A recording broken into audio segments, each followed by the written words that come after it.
किसी भी डॉक्टर या मेडिकल स्टाफ को किसी इमरजेंसी में क्या कुछ करना चाहिए, इस बारे में डॉक्टर अरुण की राय क्या है, आइए जानते हैं उन्हीं की जुबानी। डॉक्टर अरुण, जो खुद हजारीबाग सदर अस्पताल में कार्यरत हैं, जानते हैं उनका नजरिया क्या है इस विषय पे। मैं doctor Arun, posted in Hazaribagh, as assistant professor. I have done my PG from Patna medical college. सदर तो छोड़िए, अगर आप किसी सेंटर पर भी हैं, उप स्वास्थ्य केंद्र पर भी हैं, तो जो व्यवस्था उपलब्ध है उसको आपको करना है। इवन कि एविल या डेक्सोना दे के करना है। सांप वाला केस में अगर आप रेफर भी कर रहे हैं तो उसको पहले ऐसा कर दीजिए कि जहर ना फैले, उसको बांध दीजिए उस चीज़ को, उसका पहले टेटवैक वगैरह दे दीजिए और उसको भाग दीजिए कि ब्लड बाहर भीतर की ओर ना जाए।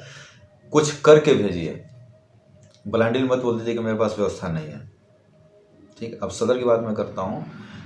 डॉग बाइट है तो यहाँ हम लोग उसको देते हैं और बाकायदा उसको समझा देते हैं कि 037 मीन्स कि आज हुआ, फिर 3 दिन के बाद, फिर 7 दिन के बाद आपको दिया जाएगा। डॉग बाइट अगर सिंपल वुंड है, अगर लैसेरेटिव वुंड है तो हम लोग पट्टी मलहम करके उसको भेज देते हैं। अब आज भी यहाँ हेड इंजरी जो होती है, हेड इंजरी की व्यवस्था यहाँ भी नहीं है, लेकिन उस केस में हम लोग जो मैक्सिमम हो सकता है कर देते हैं। उसमें हम लोग को रेफर ही करना होता है, जो कि ये सब आईसीयू का मामला है। हाँ, लेकिन उस कंडीशन को स्टेबल कर दिया जाता है। स्टेबल का मीन्स कि पेशेंट आया तो उसका बीपी अप डाउन है, पल्स भी इधर उधर है, भागा हुआ है, तो उसको ऐसी ऐसी मेडिसिन है जो जीवन रक्षक दवा जिसको बोला जाता है, उस दवा को दे देने से पेशेंट का टाइम पीरियड बढ़ जाता है, जो विंडो पीरियड है। कहने का मतलब क्रिटिकल सिचुएशन में पेशेंट आया हो तो आप लोग इस कंडीशन में उसको ले आते हैं कि वो बड़े अस्पताल में जाके इलाज कराने तक वो सरवाइव करे। यस, उस कंडीशन में हम लोग उसको लेते आते हैं। और यहाँ भी जो आपने जो बात बताया, इसमें दुखद यही है कि डायरेक्ट जो स्टाफ ऐसा बोल दिया, उसको पहले ऑक्सीजन लगा देना चाहिए था। ट्रॉमा वाले केस में कंडीशन को स्टेबल कर देना चाहिए था, एक स्टाफ दे देना चाहिए था। मुझे लगता है कि 108 जो सुविधा है उसमें ईएमटी रहता है, इमरजेंसी मेडिसिन टेक्नीशियन जिसे बोलते हैं, वो बैठा रहता है ड्राइवर के बगल में, वो ट्रेंड होता है, तभी उसकी बहाली हुई है। उसके बाद दवा होती है, हॉस्पिटल से मैनेज करते हुए रास्ते भर में उसका काम होता है कि कहीं कुछ दिक्कत होता है तो कर दे, स्टेबिलिटी के साथ ले जाए, स्टेबिलिटी के साथ, ताकि आप फिर, चूँकि आप जा रहे हैं तो जरूरी नहीं है कि रिम्स में आप गए और तुरंत डॉक्टर से मुलाकात ही हो जाए या मेडिकल स्टाफ से, वहाँ भी आपको इंतजार करना पड़ सकता है। इसलिए इस तरह की व्यवस्था दी गई है, क्योंकि रिम्स में पूरे झारखंड से लोग मरीज जा रहे हैं जी। तो this is the criteria for sadar. Thank you doctor. Primary health centre के बाद community health centre next to the sadar. So इतना बड़ा हॉस्पिटल बना है, मुझे लगता है कि इस तरह का जो भी आप समस्या बता रहे हैं, ये सब के लिए सफिशिएंट है, यहाँ हो जाना चाहिए। और जहाँ तक आपने बोला कि क्रिटिकल सिचुएशन हैंडल ना हो पा रहे हैं, तो ये दुखनीय है। डॉक्टर्स अगर अवेलेबल हैं और नहीं हो पाए तो और भी ज़्यादा दुख की बात है। सफिशिएंट स्टाफ हैं, क्योंकि सीएससी में कम से कम 50 स्टाफ होते हैं, और मुझे लगता है कि यहाँ 4-5 डॉक्टर्स भी हैं, फार्मासिस्ट हैं, ड्रेसर हैं, ओटी टेक्नीशियन हैं, एमएलटी करके लैब टेक्नीशियन भी आए हुए हैं। उसके बाद जितने भी स्ट्रेचर को ढोने वाले और जो पैरामेडिकल स्टाफ होते हैं। तो मुझे इस बात का दुख है कि मैं पतरातू का निवासी भी हूँ, डॉक्टर होने के साथ साथ, तो आए दिन किसी के साथ भी घटना घट सकती है।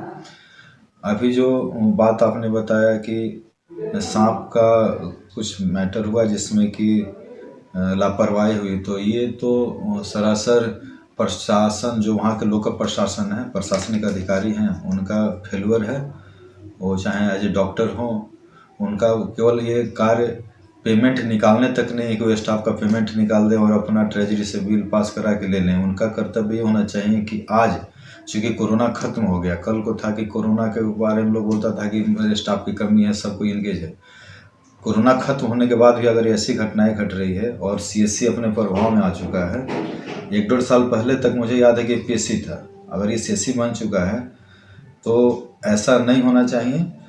ये सबसे बेसिक चीज़ है एआरवी और ABS. ARV means anti rabies vaccine and ABS means की एंटी वेनम सीरम, जो सांप के लिए होता है, और पहला है डॉग के लिए या बिल्ली के लिए या बंदर के लिए, जो भी कर लीजिए। तो मुझे लगता है कि ये प्राइमरी चीज़, ये प्राइमरी हेल्थ सेंटर का मैटर है, और सीएससी बनने के बाद तो ये इसेंशियल है कि यहाँ होना ही होना है। दूसरी बात कि मैंने आए दिन सुना, पेपर में मैं देखता हूँ आपके माध्यम से और भी मीडिया के माध्यम से, कि ये कोई भी केस को रेफर हो जाता है। कुछ दिन पहले टीबिया का फ्रैक्चर हुआ, अल्ना का फ्रैक्चर हुआ, तो इवन कि उसको बैंडेज भी नहीं करके और आप जस्ट रेफ़र कर देते हैं। तो इसको रेफरल सेंटर फिर बना दीजिए, ताकि आदमी भी लोग आश्वस्त रहें कि मेरा इलाज नहीं होगा, हमको रेफ़र कर दिया जाएगा। तो यहाँ ना आके अपना जो गोल्डन टाइम है यहाँ ना बर्बाद करके डायरेक्ट वो रांची चले जाएंगे, या उनको जहाँ उचित समझता है। ये जो गोल्डन पीरियड की मैं बात कर रहा हूँ, गोल्डन पीरियड बोलते हैं कि उस पीरियड को जिसमें कि अगर समस्या का समाधान करने की कोशिश की जाए तो केसेस रिवर्स हो जाएगा, ना कि ई रिवर्स हो जाएगा। मीन्स कि सपोज दैट कि मैं पतरातू पीएससी जाना है और घाटी में एक्सीडेंट हुआ, तालाटाण में एक्सीडेंट हुआ। अगर उसको पता है कि हमको तालाटाण से पतरातू जाने में आधा घंटा लगता है और आधा घंटा में मेरा इलाज ना हुआ, तो फिर हम वहाँ से रेफ़र होके जाएंगे, फिर तालाटाण आएंगे और फिर हम जाएंगे रांची, तो ये 2 घंटा लगेगा। अगर उस रेफरल सेंटर रहा तो ये डायरेक्ट उनको लगेगा नहीं मेरा तो इलाज होना नहीं, हम डायरेक्ट चले जाएंगे। लेकिन सवाल ये उठता है कि आपने एक बताया कि ऑक्सीजन कैप जो है, ऑक्सीजन नहीं दिया जा सका क्योंकि ट्रेंड स्टाफ नहीं थे। तो आखिर कोरोना में इतना ट्रेनिंग दिया गया, सरकार करोड़ रुपया खर्चा की है कोरोना में, प्रभारी से लेके और स्टाफ तक में। मुझे लगता है कि झारखंड में तो खरबों रुपये का हुआ, लेकिन यहाँ भी करोड़ रुपया दिया गया होगा सीएससी में। तो आखिर आपने क्या किया? स्टाफ को तो ट्रेंड कर देना चाहिए था, उसमें केवल ऑक्सीजन की जरूरत होती थी। जी बिल्कुल। कोरोना में तो और ट्रॉमा में अगर कोई पेशेंट हेड इंजरी लेके जा रहा है या फीमर का इंजरी लेके जा रहा है और उसको आप ऑक्सीजन लगा देते हैं, अगर 10% ही अगर काम कर दे तो पेशेंट के लिए 100% काम करता। तो ये बहुत ही हास्यास्पद है। दूसरी बात कि मुझे याद है कि पहले डॉक्टर सांगा हुआ करते थे, उस समय पतरातू में कुछ भी नहीं था। आज एम्बुलेंस तो है, उस समय एम्बुलेंस तक की फैसिलिटी नहीं थी, स्टाफ भी बहुत कम थे। और सांगा साहब बाद में यहाँ के डायरेक्टर भी बने, झारखंड के वो डायरेक्टर रहे। और मैं ये बात कर रहा हूँ शायद 2000 पहले की बात या उसी दरमियान की बात है। उस समय बहुत ही अच्छा माहौल था, काफ़ी अच्छे से ट्रीटमेंट होता था। तो मुझे लगता है कहीं कहीं डिसिप्लिन का भी कमी है, शायद नए जो प्रभारी हैं इनमें डिसिप्लिन या अनुशासनहीनता का भी मुझे जैसा लग रहा है, बट ये सब जांच का विषय है। तीसरी बात कि अगर आपने सीएससी बनाया है तो आपने सरकार को बोला कि हमको ये फैसिलिटी चाहिए। आपको अगर कुछ बोलते हैं कि नहीं मेरे पास ये फैसिलिटी नहीं है, तो एज ए प्रभारी आपका दायित्व तो बनता है कि आप सरकार को लेटर लिखें या सदर हॉस्पिटल सिविल सर्जन से आपने मांग किया है कि नहीं किया है। तब चूँकि आई एम नॉट डायरेक्ट, मैं उनको जिम्मेदार नहीं ठहराऊंगा, बट अगर आपने किया है तब तो ठीक है, और नहीं किया है तो ये आपकी प्रशासनिक लापरवाही भी है।